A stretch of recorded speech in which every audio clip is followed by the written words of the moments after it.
નમસ્કાર, આપ જોઈ રહ્યા છો ICB 24 ન્યૂઝ. જોઈએ આજના સમાચાર. પશ્ચિમ એશિયામાં ઉભા થયેલા તેલ સંકટ વચ્ચે વડાપ્રધાન નરેન્દ્ર મોદીની અપીલ બાદ ગુજરાતના રાજ્યપાલ આચાર્ય દેવવ્રતે પબ્લિક ટ્રાન્સપોર્ટના ઉપયોગનું વધુ એક ઉદાહરણ પૂરું પાડ્યું છે. તેઓ ગાંધીનગરથી ટ્રેન મારફતે વડોદરા પહોંચ્યા અને ત્યાંથી એસટી બસમાં હાલોલ જવા રવાના થયા હતા. વડોદરા સેન્ટ્રલ બસ સ્ટેન્ડ ખાતે રાજ્યપાલ આચાર્ય દેવવ્રતે જણાવ્યું કે તેલ સંકટ સમાપ્ત ન થાય ત્યાં સુધી તેઓ હવાઈ અને હેલિકોપ્ટર યાત્રા નહીં કરે. હવે વધુમાં વધુ રેલવે અને એસટી બસનો ઉપયોગ કરશે. હાલોલ સ્થિત પ્રાકૃતિક ખેતી યુનિવર્સિટીમાં તેઓ વૈજ્ઞાનિકો અને ખેડૂતોના મહાસંમેલનમાં હાજરી આપશે. બસમાંથી ઉતરી સાયકલ પર યુનિવર્સિટી પહોંચશે તેમજ ખેડૂતોને प्राकृतिक खेती अपनावानो संदेश आपसे। तो पूरी मानवता को उसका फायदा होता है, लेकिन आज मानवता के सामने अनेक बड़ी चुनौतियां भी हैं। आज की दुनिया किस तरह नई नई चुनौतियों से जूझ रही है।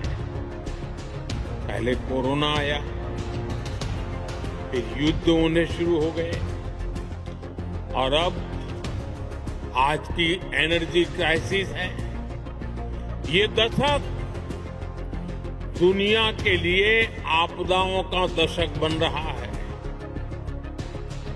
हम सभी देख रहे हैं, अगर ये स्थितियां तेजी से नहीं बदली गई तो बीते अनेक दशकों की उपलब्धियों पर पानी फिर जाएगा।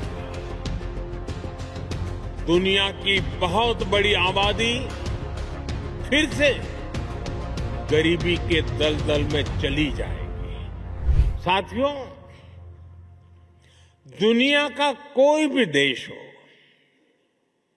अगर उसे आगे बढ़ना है तो उसे बड़े सपने देखने ही होंगे।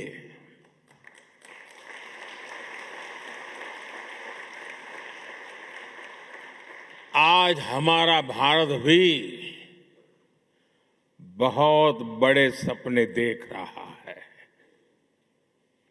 आज देश कह रहा है, हमें सिर्फ ट्रांसफॉर्मेशन नहीं चाहिए, हमें बेस्ट चाहिए। क्या चाहिए?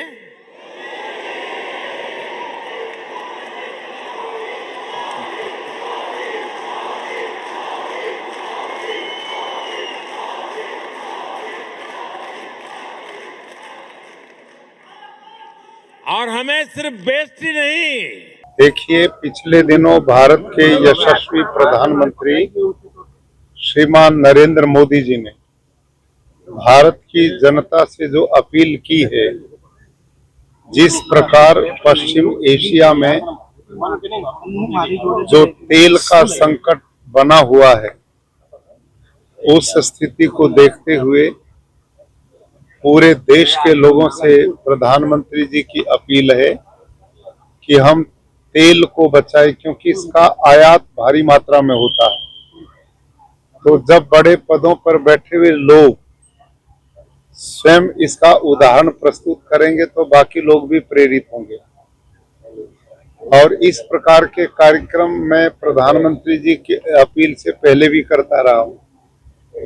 इस प्रकार से एसटी बस में मेरी चौथी यात्रा होगी और अब भविष्य में मैंने एक निर्णय लिया है, जब तक तेल का संकट समाप्त नहीं हो जाता तो गुजरात प्रदेश में रहते हुए मैं हवाई यात्रा, हेलीकॉप्टर यात्रा नहीं करूंगा और ज्यादा मैं रेल का और एसटी बस का ही प्रयोग करूंगा।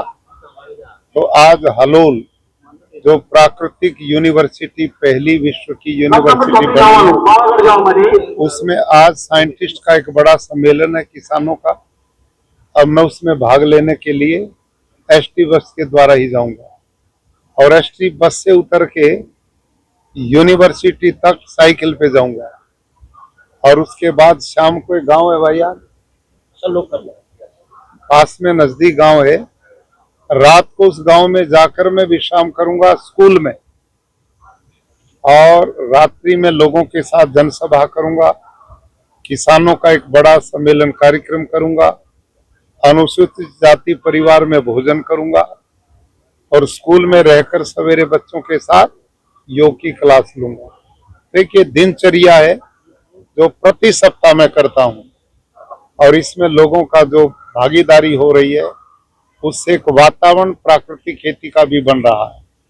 आज जहर वाली खेती जो लोगों का स्वास्थ्य खराब कर रही है, जमीन और भूमि को बर्बाद कर रही है, आने वाली पीढ़ियां हमारी स्वस्थ हो, पर्यावरण बचे और देश का धन जो बाहर से यूरिया डीएपी हम खरीदते हैं वो भी बचे। तो मैं भारत के और गुजरात के सब किसान भाइयों से भी आग्रह है कि वो प्राकृतिक खेती की ओर लौटें जिससे सबका हित हो सके।